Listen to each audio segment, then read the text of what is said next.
মাধবপুর থেকে আসেন, ভাড়া কি আপনাদের থেকে বেশি নিচ্ছে আজকে? ভাড়া যেটা আছে ঠিক মতো আছে তো? আপনারা খুশি বাসে চলাফেরা করে খুশি? ঠিক আছে, যদি কোনো ধরনের কোনো সমস্যা আমাদেরকে জানাবেন, বুঝতে পারছেন? তাতে আপনি খুশি? আপনার থেকে ভাড়া বেশি নিচ্ছে নাকি? হ্যাঁ, ঠিক আছে, সব ঠিক আছে। আচ্ছা ঠিক আছে, আমার নামে নাই আমাদের এখানে। জনসাধারণের ভোগান্তি ও গণপরিবহনে অনিয়মের বিরুদ্ধে দায়িত্বশীল ভূমিকা রাখবে বাংলাদেশ সেনাবাহিনী। আর এরই অংশ হিসেবে রাজধানীর উত্তরায় আবদুল্লাপুর ফ্লাইওভারে অতিরিক্ত ভাড়া আদায়ের বিরুদ্ধে শুক্রবার ১৩ জুন রাতে বিশেষ অভিযান পরিচালনা করে বাংলাদেশ সেনাবাহিনীর সদস্যরা। রাত ১০টা থেকে ১১টা পর্যন্ত পরিচালিত এই অভিযানে বাংলাদেশ সেনাবাহিনী চলাচলরত বাসগুলো থামিয়ে যাত্রীদের কাছ থেকে ভাড়ার তথ্য সংগ্রহ করতে শুরু করে।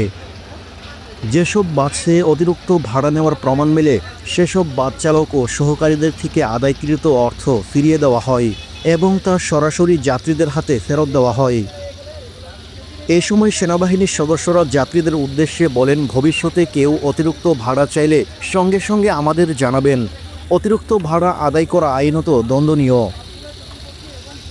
অভিযান চলাকালে সেনাবাহিনীর সদস্যরা সংশ্লিষ্ট বাস মালিক ও শ্রমিকদের সতর্ক করে জানান, কোনোভাবেই অতিরিক্ত ভাড়া নেওয়া যাবে না এবং ভবিষ্যতে এমন ঘটনার পুনরাবৃত্তি হলে কঠোর ব্যবস্থা গ্রহণ করা হবে বলে হুঁশিয়ারি করেন তারা। বাংলাদেশ সেনাবাহিনী এ পদক্ষেপ সাধারণ মানুষের ভোগান্তি লাঘবের এক বাস্তব উদাহরণ হয়ে রইল।